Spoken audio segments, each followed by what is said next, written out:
कहानी आरंभ होती है त्रेता युग से। वह समय जब पृथ्वी पर अधर्म तीव्र गति से बढ़ रहा था। राजा अपनी मर्यादा भूलते जा रहे थे। राक्षसों का अत्याचार चरम सीमा पर पहुंच चुका था और स्वयं पृथ्वी माता दूध से कराह रही थी। जब पाप का बोझ इतना बढ़ गया कि धरती माता उसे सह नहीं पा रही थी, तो उन्होंने सोचा, मैं अकेली इस अन्याय को नहीं रोक सकती।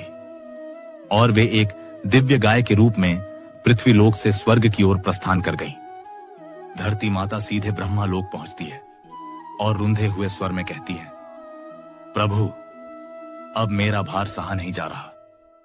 पाप इतना बढ़ चुका है कि सब कुछ विनाश के कगार पर पहुंच गया है। धरती माता की बात सुनकर ब्रह्मा जी भी अत्यंत गंभीर हो गए।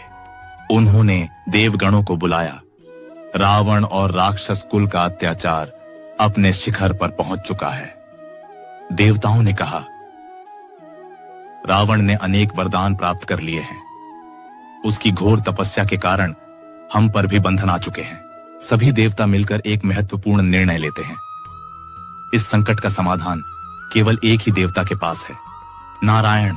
फिर सभी देव विष्णु लोक पहुंचते हैं और नारायण के चरणों में प्रार्थना करते हैं, प्रभु, पाप चरम सीमा तक पहुंच चुका है।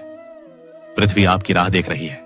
देवताओं की वाणी सुनकर भगवान विष्णु ने अपनी आंखें बंद कर लीं और उनके ध्यान में प्रकट हुआ, पाप का भार सीधे उनके चरणों तक पहुंच चुका है।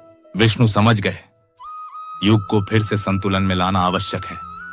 भगवान विष्णु शांत स्वर में कहते हैं, देवगण, समय आ चुका है। मैं मनुष्य रूप में पृथ्वी पर अवतार लूंगा। सभी देवता झुककर प्रणाम करते हैं। धरती माता के चेहरे पर पहली बार शांति की झलक उभरती है। विष्णु भगवान के मानव अवतार का स्थान तय हो चुका था। अयोध्या, सूर्य वंश की भूमि, राजा दशरथ का पवित्र कुल, अब सब कुछ बदलने वाला था, क्योंकि नारायण मनुष्य रूप लेने जा रहे थे। यह तो केवल शुरुआत थी। अगले प्रकरण में जानिए भगवान विष्णु अयोध्या में किस प्रकार अवतार लेते हैं और कैसे प्रारंभ होती है रामायण की वास्तविक कथा।